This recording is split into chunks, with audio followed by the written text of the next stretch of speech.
भगवान श्री 5वें अध्याय की चर्चा कर रहे हैं। सोचा था आज 5वां अध्याय समाप्त हो जाएगा, कुछ थोड़े से श्लोक ही बाकी रह गए हैं। इससे अगला अध्याय ध्यान योग पर है। उस अध्याय को शुरू करने से पहले ही भगवान श्री ध्यान योग की भूमिका 5वें अध्याय से ही शुरू कर देते हैं। वे अंतिम श्लोक आज पढ़ नहीं गए। ध्यान की चर्चा तो साधक चलो अगला अध्याय शुरू होगा तो तब कर लेंगे। आज भगवान श्री ने जिन बातों पर बहुत बल दिया है वह ज्ञान संबंधी बातें हैं।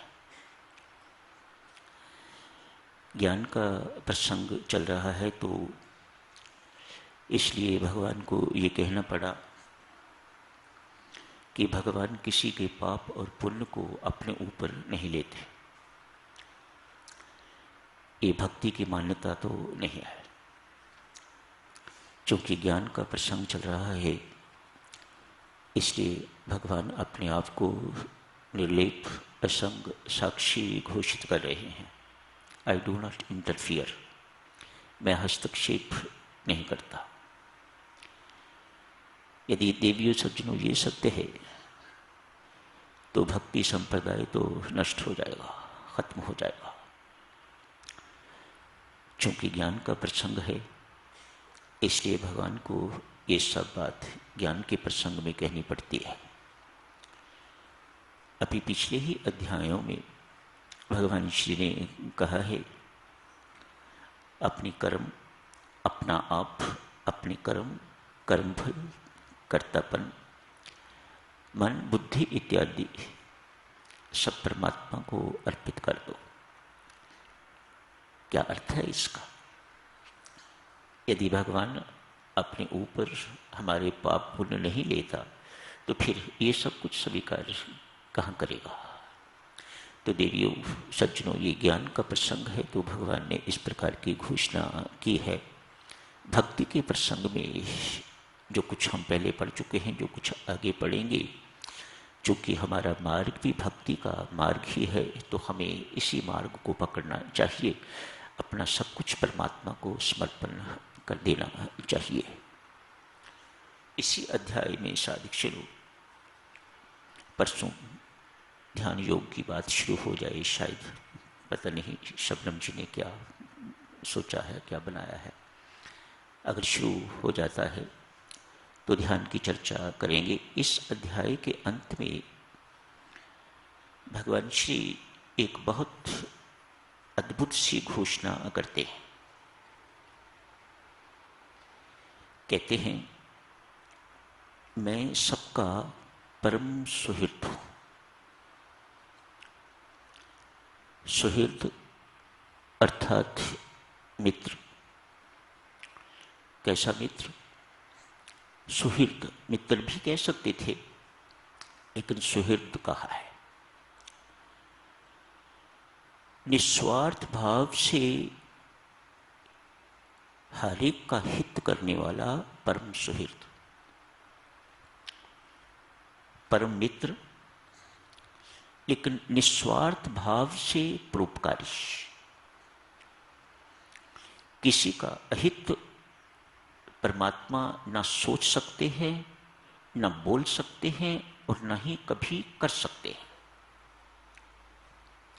संत महात्मा फरमाते हैं परमात्मा के इस स्वभाव को जान के भगवान ने स्वयं भी लिखा है, जो मेरे इस स्वभाव को जान लेता है, मान लेता है, वह परम शांति को लाभ कर लेता है। मेरे ऊपर कुछ घटित हुआ तो कोई संदेह नहीं, मानो परमात्मा के विधान में मेरा अहित नहीं हो सकता।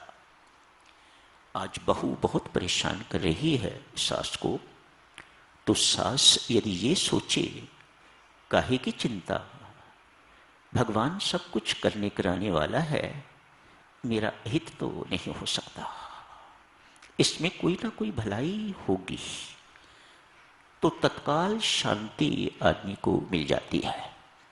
मानो मुख खोलने की जरूरत नहीं पड़ती, प्रतिक्रिया की आवश्यकता नहीं पड़ती। आदमी इतनी सी बात सोच के तो बिल्कुल शांत हो जाता है। आज बहू को सास तंग कर रही है। बहू यदि ये सोच ले, किसी जन्म में मैंने इनको तंग किया होगा, जिसका बदला मुझे चुकाना पड़ रहा है। परमात्मा के हिसाब किताब में, विधान में कोई गलती नहीं है, कोई मेरा हित नहीं हो सकता, इसमें मेरा कोई भला होगा तो सब कुछ मामला शांत हो जाएगा। ऐसा ही देवी भगवान श्री स्वयं कह रहे हैं। जो मेरे इस स्वभाव को जान जाता है, मान जाता है, पहचान जाता है, वह परम शांति को लाभ करता है। एक गडरिया है,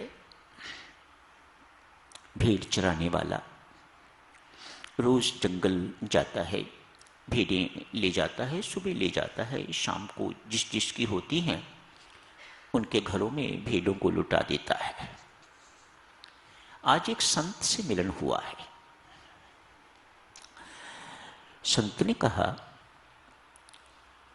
बंधु, मैं रोज परमात्मा को मिलता हूं, परमात्मा मेरे मित्र,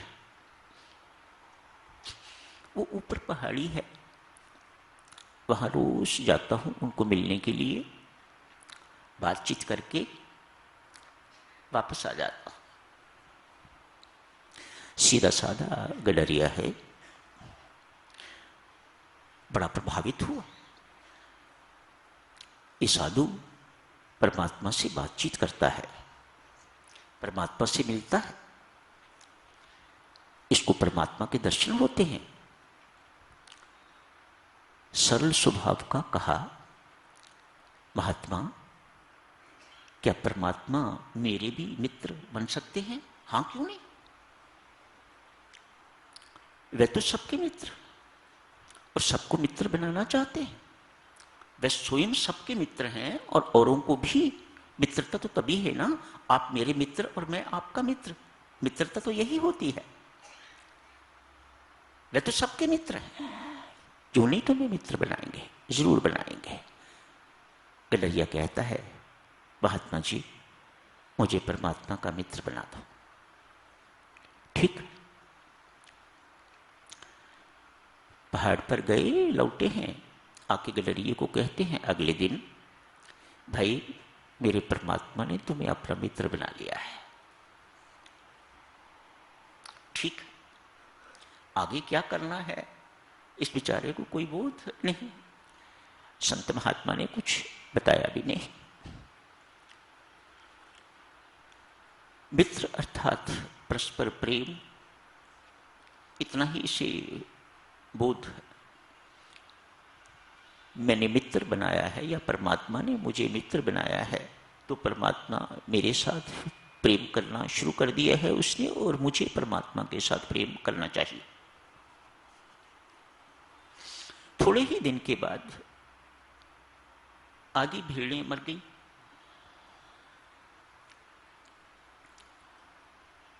कुछ दिन बीते होंगे, बाकी भी मर गई।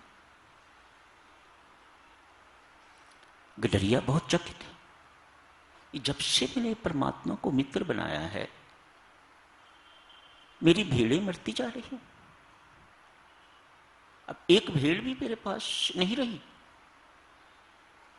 संत महात्मा से पूछा, महात्मा जी, ये अच्छा मित्र बनाया, जब से मित्र बनाया एक एक करके सारी की सारी भेड़ें मेरी मर गई। संत समझाते हैं, संसारिक दृष्टि से देवियों सज्जनों, यही लगता है कि परमात्मा बहुत कठोर है, निष्ठुर है। ये तो संसारी दृष्टि है। आध्यात्मिक दृष्टि, सच्ची दृष्टि, दिव्य दृष्टि क्या कहती है? संत महात्मा समझाते हैं, भैया, परमात्मा जब किसी को अपनाता है तो पूर्ण रूपेण अपनाता है।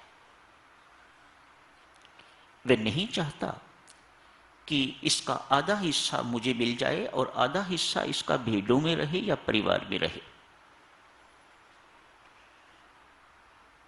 जब अपने साथ वह मोह जुड़वाना चाहता है तो दूसरे के साथ जहां जहां भी आपका मोह जुड़ा हुआ है वहां से वह तड़वाने की चेष्टा करता है। पीला तो होगी, ये काम आसान नहीं है, लेकिन परमात्मा के सिवा देवियों सज्जनों और कोई कर भी नहीं सकता इस काम को। आप स्वयं कर सकते होते, हम स्वयं कर सकते होते तो कब का कर लिया होता। ये अपने वश की बात नहीं है।